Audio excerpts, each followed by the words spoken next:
Hey guys, today we are going to be talking about the laws of logarithms, and these laws are sort of the analogous exponent laws, but in logarithm form. So one thing that I want to do just to start is just to remind you, I know we all know these already, of the three major laws of exponents rather, and that is the product law,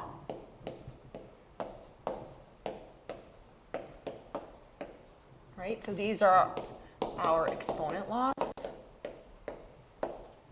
The product law states that if you multiply two powers with the same base, we can add the exponents.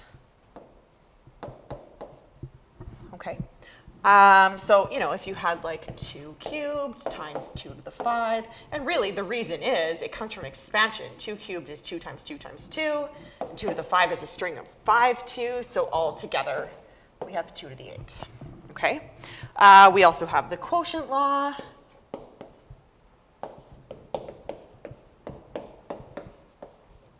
And this one states that if you have two powers with the same base, and you divide them, x to the m, x to the n over x to the m, then you can subtract the exponents, x to the n minus m. Okay, so for example, if I had 2 to the 5 over 2 cubed, again, through expansion, there's 5 2's on top, 3 2's on the bottom. 3 of them will cancel, so you'll be left with 2 squared. Okay, and then finally, and there are sort of variations of these laws as well, but I just want to get into the three main ones: product, quotient, and the power law. Okay, and this one states that when we take a power and we raise it to another exponent, then we can multiply the two exponents together. Okay, so if I had, for example, 2 to the 5 cubed, this will become 2 to the 15. And that's because if I cube 2 to the 5, I've got 2 to the 5 times 2 to the 5 times 2 to the 5. Altogether, that would be a string of 15 2's. So we can apply this law and we'll have like equivalency. Okay.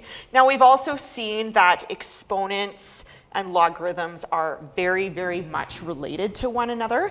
And so what the log laws really are, it's the logarithmic form of these exponent laws. So let's get into this. Now before we start, a couple of other helpful reminders. One thing to remember for sure is the relationship between logs and exponents. So if, for example, you have x equals c to the y, this would be like the inverse function of y equals c to the x.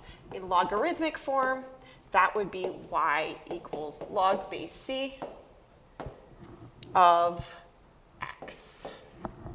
Okay, so that's one thing.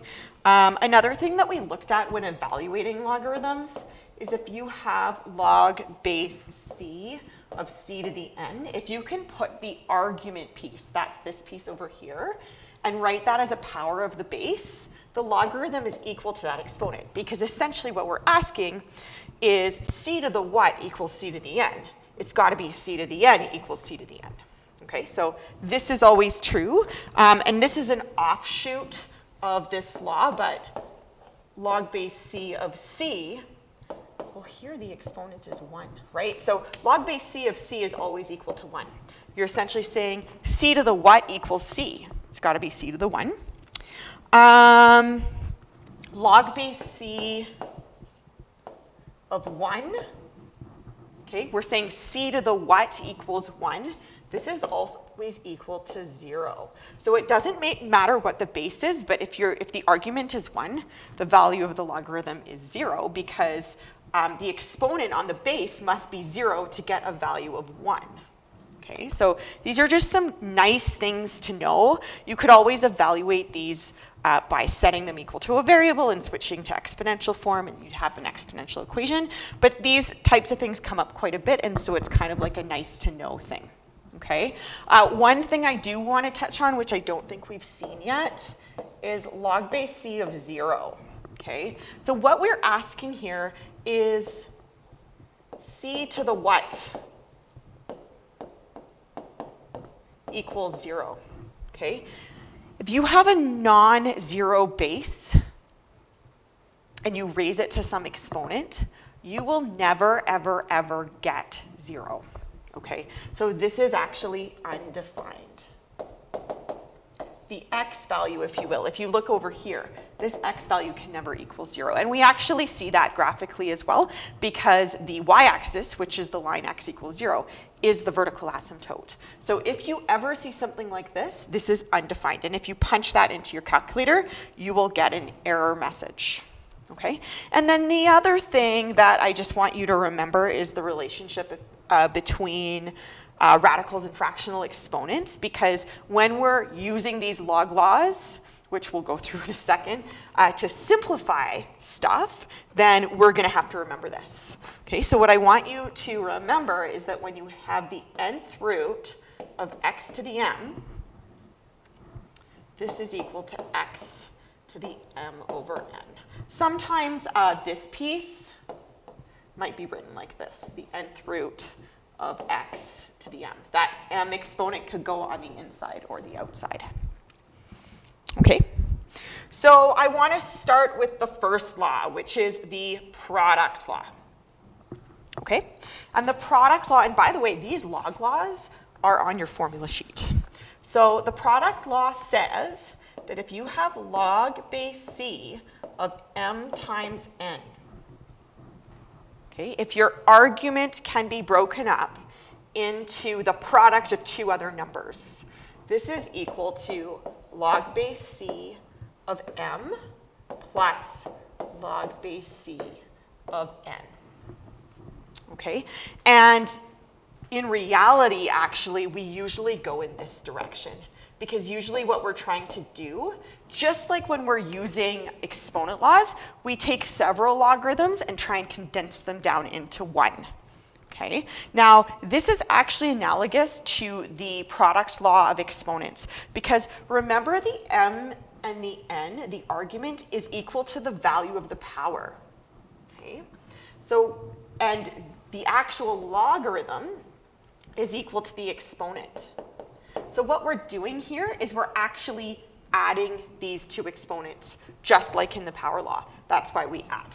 Okay, now numerically, you can kind of see why this works. I'm going to do an example over here just because I ran out of space. But let's say I had log base 2 of 8 times 16. Okay, 8 times 16 is, what is 8 times 16? I think it's 128.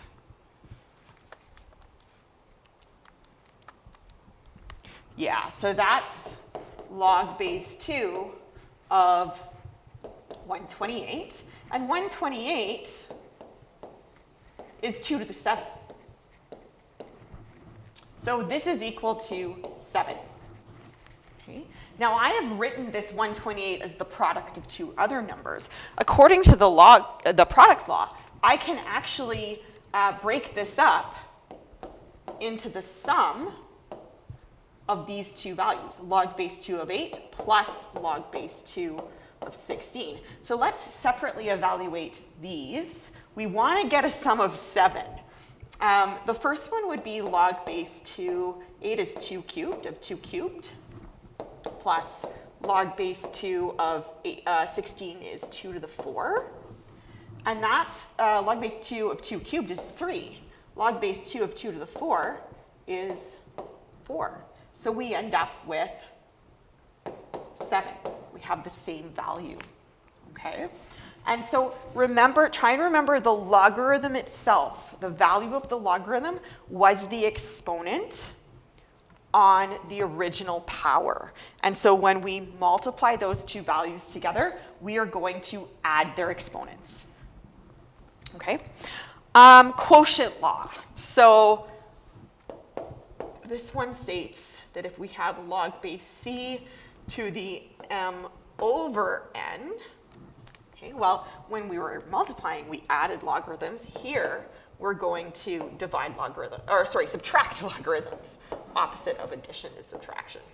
Log base c of m minus log base c of n.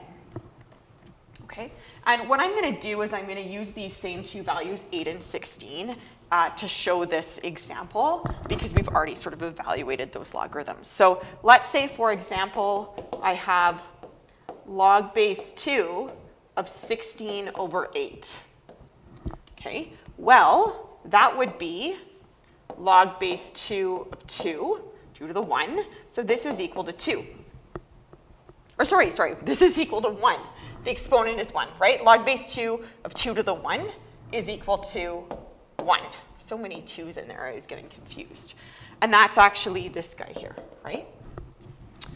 Okay, so we've got that on the one hand. Now, according to the quotient law, we can break this 16 over 8, the log base 2 of 16 over 8, into the difference of two logarithms. So I also want to look at the value of log base 2 of 16 minus log base 2 of 8. Okay. Well, we evaluated log base 2 of 16 and log base 2 of 8 over here. So we already know that log base 2 of 16 is 4, and log base 2 of 8 is 3, and that is also 1. So we see that this works, the quotient law works for this specific example. And just like when we're working with exponent laws, remember the logarithm is equal to the exponent in the power, right? So here in, up here, we have x equals c to the y equals the logarithm. So that's why we can subtract these two logarithms, because these actually represent the exponents on the original. And that would be similar to what we do in the quotient law of exponents. When we divide two powers with the same base, we subtract their exponents. Okay? The last thing I want to look at is this one, log base c of m to the n. What if I take my, my argument and I raise it to a power? And that happens to be equal to n times log base c of m. Okay, so we can essentially take this and multiply it by the logarithm. Okay, now if we check this out, let's say we look at, for example, log base 2 of 8 cubed. Okay, well, log base 2 of 8 cubed, I gotta check that one actually. What is 8 cubed? Should have picked a smaller number.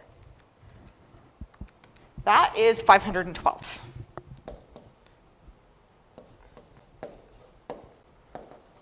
Okay, now I can write this, 512, as a power of 2.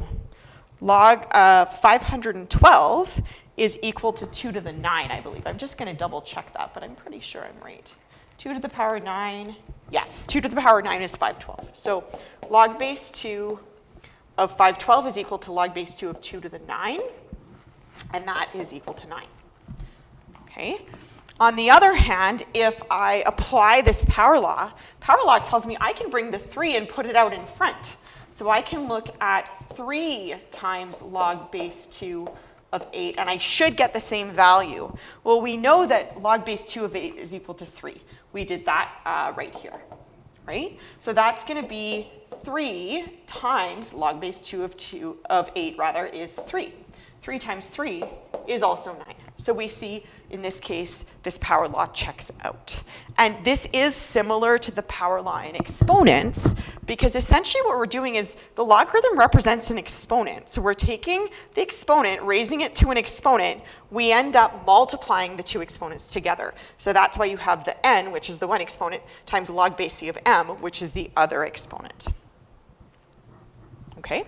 Now, I showed you guys the change of base law last week. And I told you that after we did log laws, I was going to come and show you why the change of base law works. So the first thing I want to do is just write the change of base law out. So the change of base law says that if you have log base a of b, let's say, and I'm using a and b actually because I think this is what they use on your formula sheet, so I'm just trying to be consistent, but I could use whatever letters I want, right?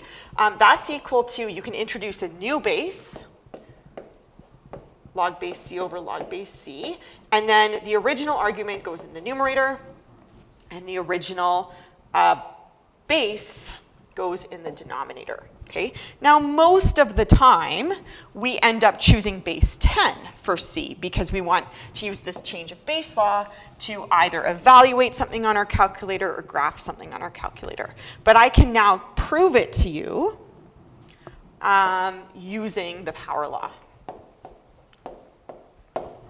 Okay, so let's say I have log base a of b, and I'm going to set that equal to x. Okay, and now what I'm going to do is I'm going to switch forms. So the base of my power will be a, the exponent is x, and that will equal b. Okay, now if a to the x equals b, the logarithm of a to the x should equal the logarithm of b. So what I'm going to do is I'm going to take the logarithm of both sides. And I don't know what base I'm using right now, so I'll just use base c. Okay, so if this is true, then the line underneath should be true as well, right? So if two things are equal, their logarithms should be equal as well. Okay, but now what I can do is I can use the power law to take this x, pop it out in front. So I'm going to continue that over here. I'm going to get x times log base c of a equals log base c of b. And now to solve for x, I can divide both sides by log base c of a. And I end up with x equals log base c of b over log base c of a. Okay, now the original x was equal to that. I did a bit of algebra, and I got that x is also equal to that. Therefore, these should be equal. And that's exactly what our change of base law says, right? Log base a of b, that's this, is equal to log base c of b over log base c of a, and that's that. And that's because they're both equal to x, so they should be equal to each other. Okay.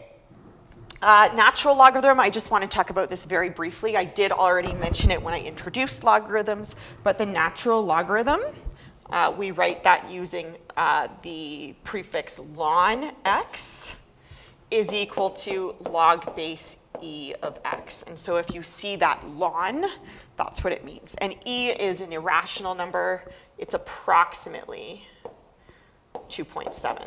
Okay, but the decimals just go on forever and ever and ever, just like pi. Okay, so these are the laws of logs. There is the three main ones, the product, quotient, and power, and the change of base law really is derived from the power law. Okay, these are all on your formula sheet, so you can use them as you want. Okay, so we're just going to do a couple of examples now to see how we could use these log laws to write logarithms as an equivalent thing, either by expanding them or sometimes by condensing them. Okay, okay, so the first thing that we have here is log, and there's no base in here, so we need to know the base is 10, that's the common logarithm, of 3 times 2 cubed, okay? So what I see here is I see a product. And so what I can do is now take this logarithm and split it into the sum of 2 other logarithms. So this is equal to log of 3 plus log of 2 cubed, okay?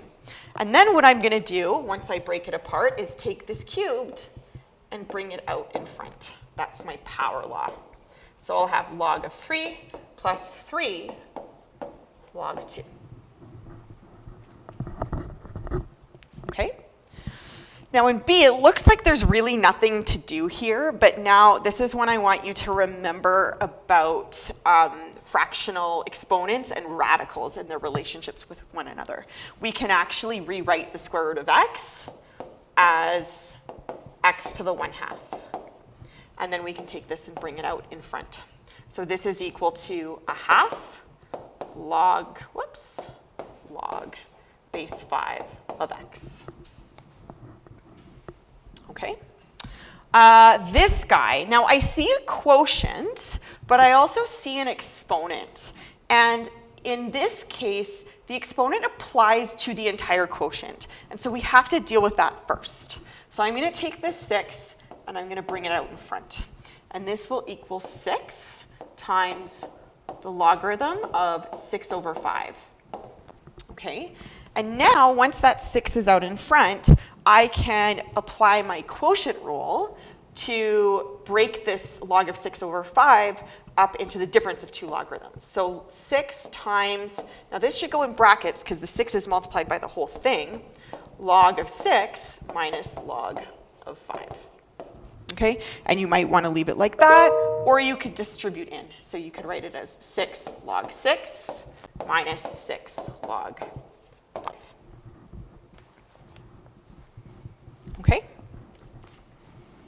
All right, let's do a couple more. So we've got log of x times y times z cubed. Now this cubed only applies to the z, so we have to break up these products first, and then we can deal with that. Okay, so this will be the sum of these three factors, log of x plus log of y plus log of z cubed, and then I'm going to bring the 3 out in front. Log of x plus log y plus 3 log z. Okay, and you may actually be able to go from here directly to here in one step if you can see that, oh yeah, that 3 is going to come in front of the log z. That's fine. There's no problem in doing that. Okay. In E, the 2, the exponent of 2 applies to the product. So that's when I have to deal with that first. So I'll bring that out in front. 2 log AB. And now A and B are a product, so I can break that into the sum of log A plus log B. I'm using my product law there. And then again, you can distribute if you want. So 2 log A plus 2 log B. Okay. All right, so here what we have in our last example, log base 2 of x, y over z. I have two factors that are being multiplied, x times y, and then I'm dividing by z. So there is a product and a quotient in here. Now, when you're doing this with your exponent laws, you can actually use the product rule and the quotient rule at the same time because multiplication and division have sort of an equal power, you know, in terms of order of operations, BEDMAS. So you could do this separately, or you could actually do a sum for x and y and then a difference for z. So that's what I'm going to do. It's going to be log base 2 of x plus log base 2 of y minus log base 2 of z. Okay? All right. Let's try some other examples. In these examples, our goal is to write this as a single logarithm. So now we're going to be condensing. And we just spent some time expanding, breaking logs up. But in fact, I would say more often than not, what we're trying to do is condense. Okay? So our first one is log of 12 plus log of 5. Now, one thing you want to do actually before you start to condense logarithms, just make sure they have the same base. Okay?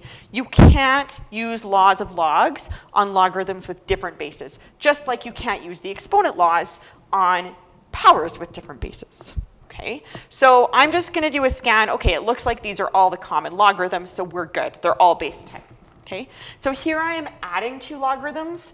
I can write that as a single logarithm by multiplying the two arguments. So this will be equal to log of 60. Okay. Here I'm subtracting two logarithms with the same base, so I can divide their arguments. 20 over 5, I'm thinking ahead. And that's log of 4. And if you want to skip, cut right to the chase and just write that as log of 4, that's fine. Okay, now what I'm going to do here is I can see that both of these logarithms have been divided by 2. They've been divided by the same amount. So what I'm going to do is I'm going to factor that half out.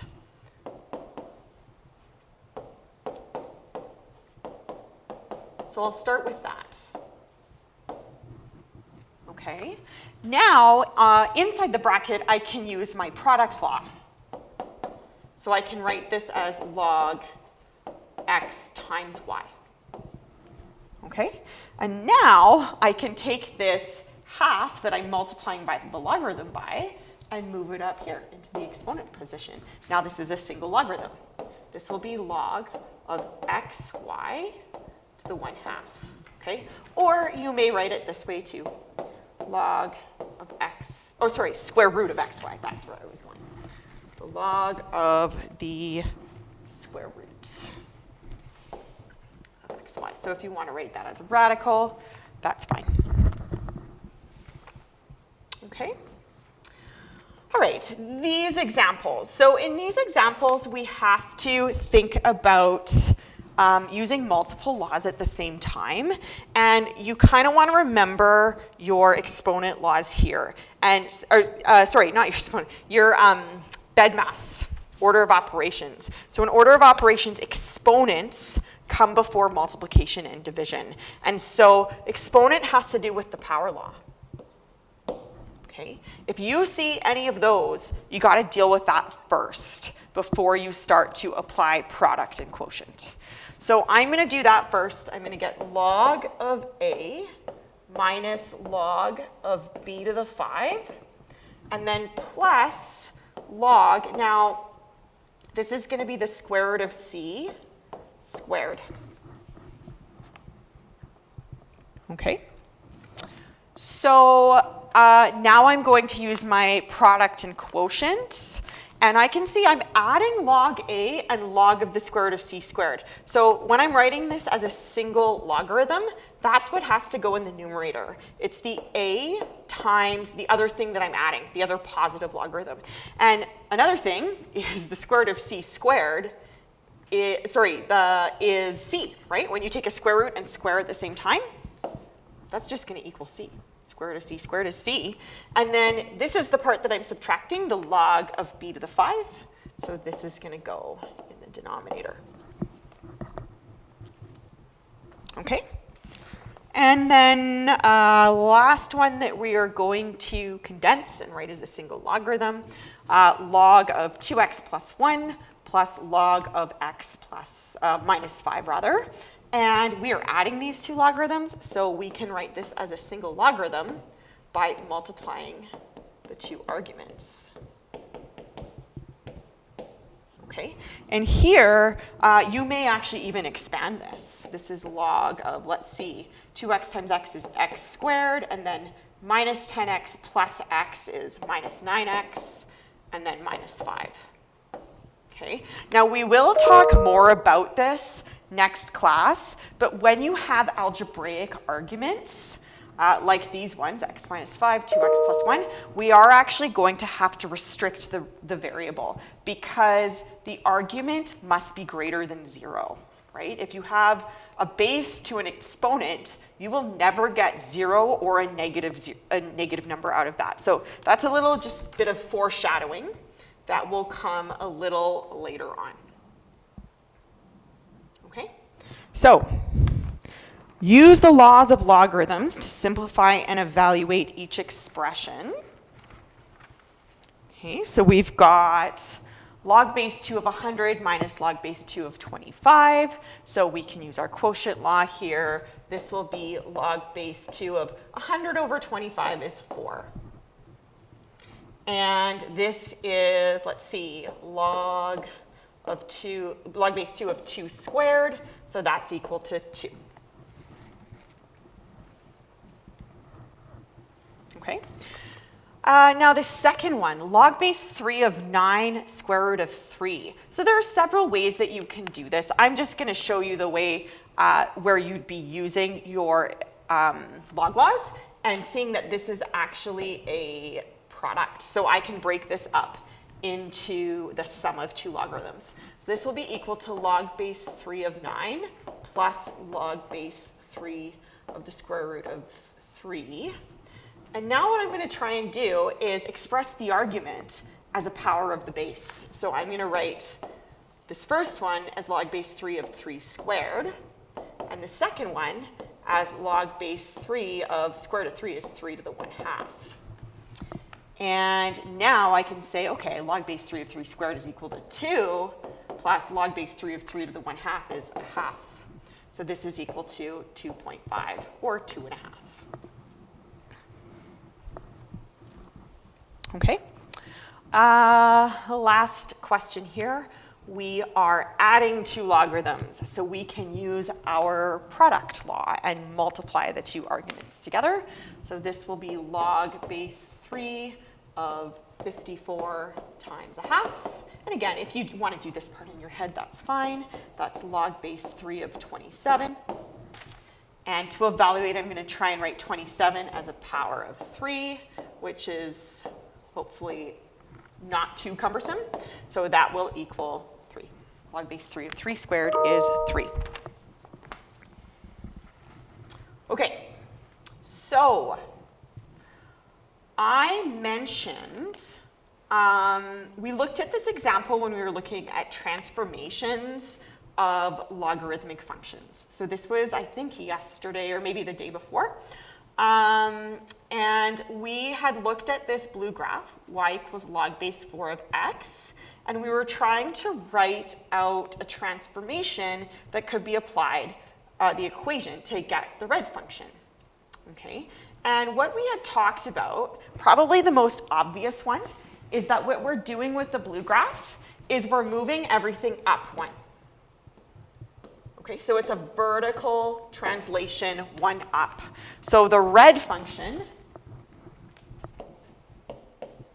would be y equals log base 4 of x plus 1. Okay, but I had mentioned that there's another way of seeing this, in that if you look at all of the x values, so let's say when y equals 0, this x value was 1, but now it's 1/4. So it's moved from 1 to 1/4. When when y is 1, this y value, the x value when y is 1 was 4, that's moved to 1. So it actually kind of looks like this has also been horizontally stretched by a factor of 1/4.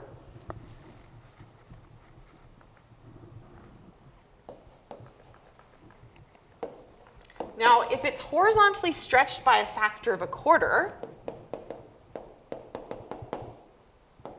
then b would equal 4. B is the number that goes beside the x. So this could also be written as log base 4 of 4x. Okay, so our goal now is to try and understand, using the laws of logarithms, why these guys are actually equal to one another. So what I'm going to do is I'm going to take this log base 4 of 4x, and I'm going to split it, because this is a product, into the sum of two logarithms. So this will be log base 4 of 4 plus log base 4 of x. Okay. Now log base 4 of 4, this is 4 to the 1. So log base 4 of 4 is equal to 1 plus log base 4 of x. And that's exactly what we see here. Okay, so we can understand through log laws why there are sort of two options when you are trying to apply a transformation to the blue one to get the red one. Okay. Next. So these questions are fun. I quite enjoy them, and they come up actually quite a bit on the diploma exam as well. So this is how this is going to go. If x equals log base 4 of 5 and y equals log base 4 of 3, express log base 4 of 45 in terms of x and y. Okay.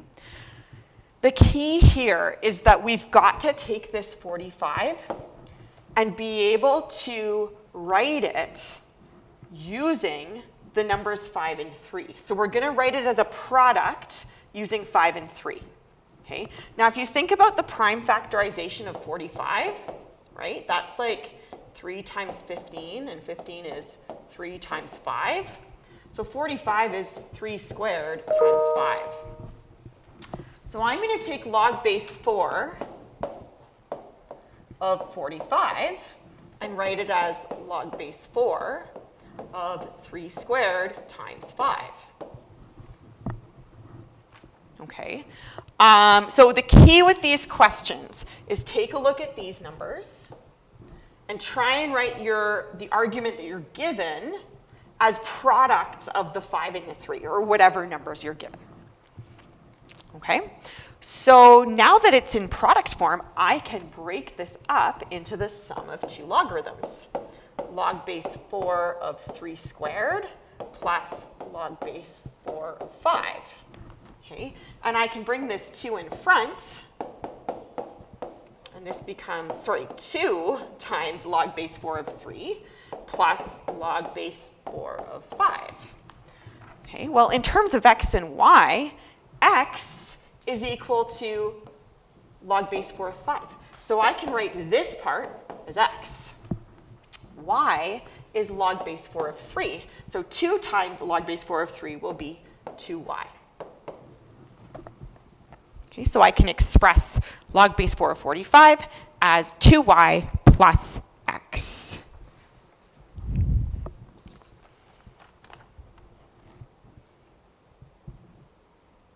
Okay. Here's another question. Show that for c greater than 0 and c not equal to 1, this is true. 7 log base c of 4 is equal to 14 log base c of 2. Okay, so we want to show that this is equal to one another. And I would, you couldn't put this necessarily into a calculator because you don't know what the base is. So essentially, when we want to prove that two things are equal to one another, is you want to take the equation and be able to, at the end of the day, show that the left side is equal to the right side. So this is the left side, this is the right side. Okay, so what I'm going to do is, and there's actually several ways that you can make this happen. You can either work with both sides and get them to be equal to something else, or you can work with one side at a time and show that it's equal to the other side. So I think I actually can show you a couple ways of doing this. I'm going to start with the left side. Okay, so the left side is 7 times log base c of 4. I know that I can actually write the 4 as 2 squared. And the reason why I had that hint is that on the right side, this is a 2. So I'm going to go and rewrite this as 7 log base c of 2 squared. And when it's written in this form, I can take this 2 and bring it out here. So that's 2 times 7 log base c of 2, which is 14 log base c of 4, which is equal to the right side of the equation. Okay. Another way of doing this, just another option, is let's say we had 7 log base c, log base c of 4, and 14 log base c of 2. So this is the left side and this is the right side. I could also do something like pop this guy on here and say, okay, this is equal to log base c of 4 to the 7. And this is equal to log base c of 2 to the 14. Okay. Now I have to evaluate 2 to the 7. I'm going to do that, 4 to the 7. I'm going to do that on a calculator because I can't do that in my head. Okay, so 4 to the 7. That is 16,384. So this is equal to log base c of 16,384. And then I have to do the same thing with 2 to the 14. And I see that that is also equal to 16,384. And so now I can conclude, okay, the left side is equal to the right side. Okay? And there's other ways of showing this as well. But overall, at the end of the day, you want to be able to express both sides exactly the same. Okay? All right. So we are now going to talk about, and I mentioned this a few minutes ago, some of these restrictions on these variables. Okay?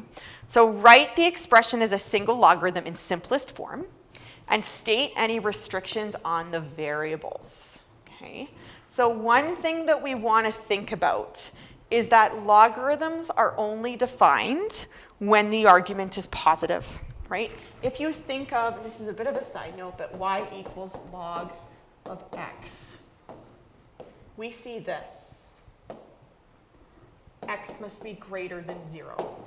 And so what that tells us is that the argument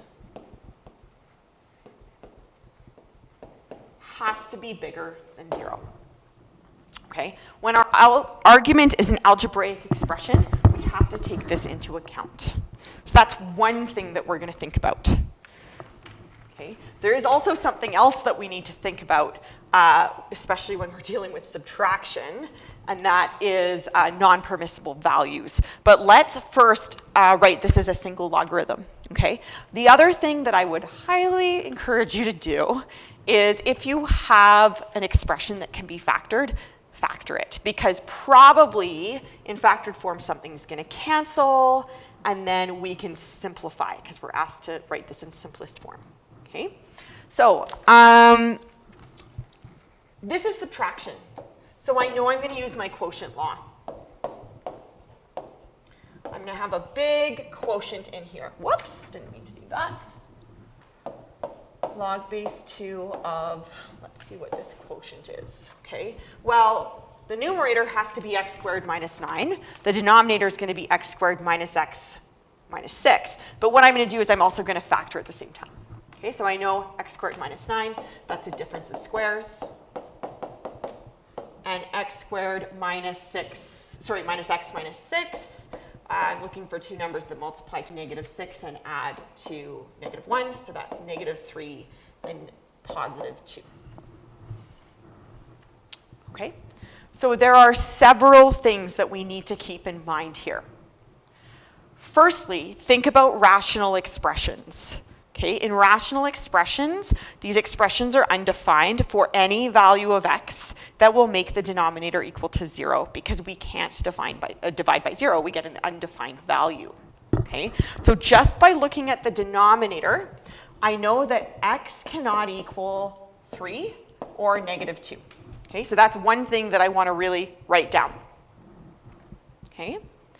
The other thing that I need to think about is the fact that the original arguments must be positive. Okay? So the other thing I have to think about is x squared minus 9 must be greater than 0.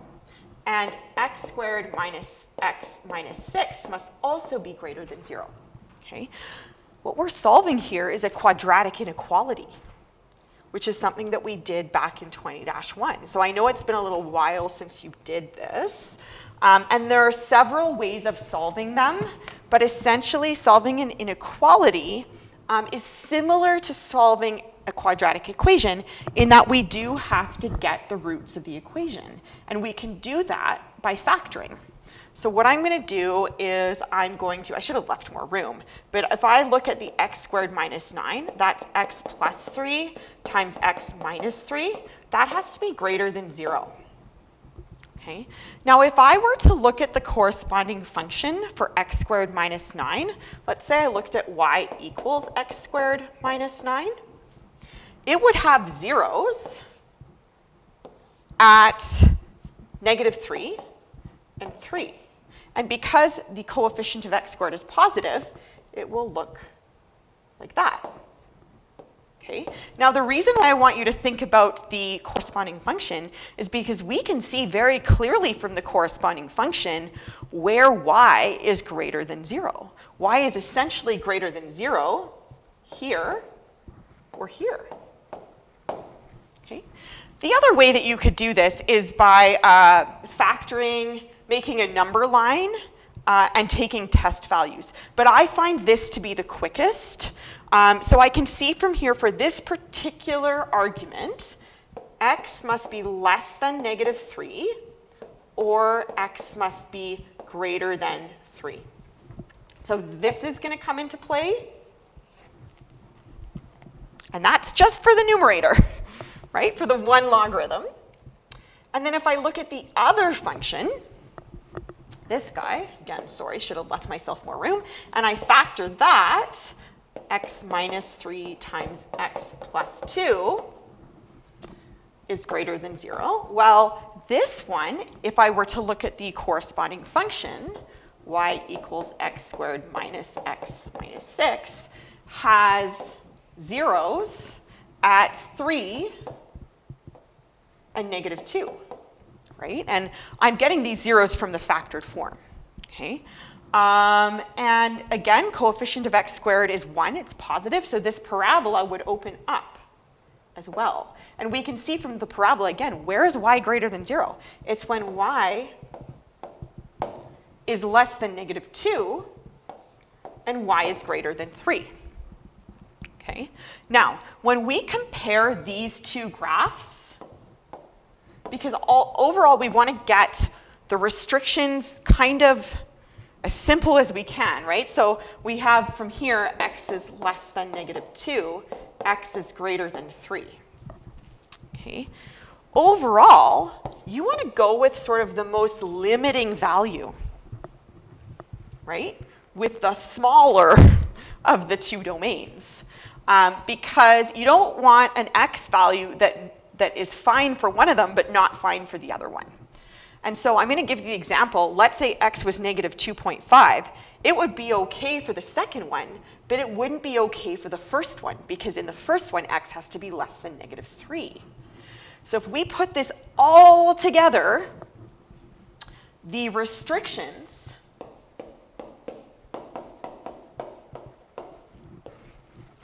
are the first one, because the first set of restrictions actually encompass all of the second set of restrictions. So overall, x is less than -3, or x is greater than 3. Okay? These ones take precedent because they cover, I suppose, less of the number line than the first set. Okay? Now, the other thing that you need to just make sure of when you state your restrictions is take a look at the non-permissible values, these guys over here, and just make sure that those are within these restrictions, right? So x cannot equal -2. Well, if x is less than -3, it'll never equal -2, so that's fine. And x has to be greater than 3. If x is greater than 3, it'll never equal 3. So that's fine. This is sort of the simplest way of writing all of these restrictions. Okay? There's a lot to think about just in the restrictions of these expressions. Now, we're not done quite yet, because back to the factored form, you may have noticed that there is a common factor in the numerator and denominator. So I can, now that I've thought about my restrictions, cancel that common factor and write this as log base 2 of x plus 3 over x plus 2. Okay? Now, at the end of the day, make sure, essentially this is my simplest expression, and these are the restrictions that go with it. Okay? It's a lot of work just in that one question. But one thing that's really, really important is factor everything, right? Remember that all of the arguments have to be greater than 0. And if you can remember those two things, factor everything, because factoring essentially helps you figure out what these zeros would be on the corresponding graph, and then you can tell where is it greater than 0 or where, you know, that kind of thing. And then, yeah, so factor everything, make sure your arguments are greater than 0. Okay, let's take a look at B. I think B is actually a bit easier, particularly in terms of the arguments, because the only expression that we have in all three of these is an x. And so in terms of the restriction, we can immediately, there's nothing to factor there. We can just say for this second one, for B, x must be greater than 0. And there's our restriction. Okay? Now, the idea with B, if we want to write this as a single log, is that I can see a couple things going on. There's subtraction over here. Excuse me. There is a 4 over here, so that has to be popped on there. There's a half that could be distributed in. So you have to really remember your order of operations. One thing that I'm going to do is take this guy, pop it up there. That's for sure something that I can do. Okay, and then here, before I start to add the inside, I should really distribute this half in here. Okay, so I'm going to get minus a half log base 3 of x, and then minus 5 over 2 log base 3 of x. Okay, and now that this half has been distributed in, I can pop these on here as well. Okay, and I will have log base 3 of x to the 4 minus log base 3 of x to the 1/2 minus log base 3 of x to the 5 over 2. Okay, now I'm just looking at quotient law. So I'm subtracting here, subtracting here. The key is any log that gets subtracted, that piece of the argument goes in the denominator. So this will equal log base 3 of x to the 4. That one's positive, so it can stay in the numerator, over x to the 1/2 times x to the 5 over 2. Okay, and now back to our exponent laws. There's a bunch of stuff that we can do here because we could simplify this expression, right? Log base 3, I'm not going to do anything with the numerator just yet, but x to the 1/2 times x to the 5 over 2, we can add these two exponents. So 1/2 plus 5 over 2 is 6 over 2, which is 3, x cubed. Okay, and now x to the 4 over x cubed is equal to log base 3 of x. And that would be the simplest form of this expression. Okay, so it's a lot, you know, we started out with something pretty complicated, and at the end of the day, it was equal to log base 3 of x. Luckily, the restrictions were a little bit easier here, so that was good. Okay, couple of problems of applications, and then we will be done for the day. Okay, so these applications all have to do with pH. pH is a scale that measures the acidity in a solution, and acidity is measured by a hydrogen ion. It's a hydrogen atom that has a positive charge. Okay, so if you've done some chemistry, you will know that. The lower on the pH you are, the more acidic you are.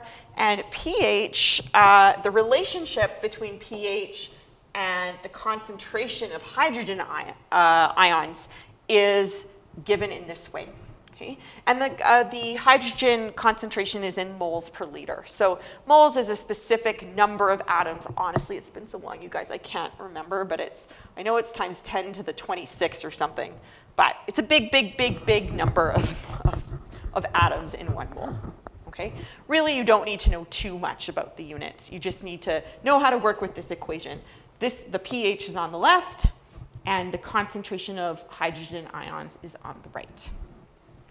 Okay, so first question, what is the hydrogen ion concentration of a lemon juice solution if its pH is 3.2? So really, all you need to know how to do here is, okay, I've got an equation that relates two unknowns.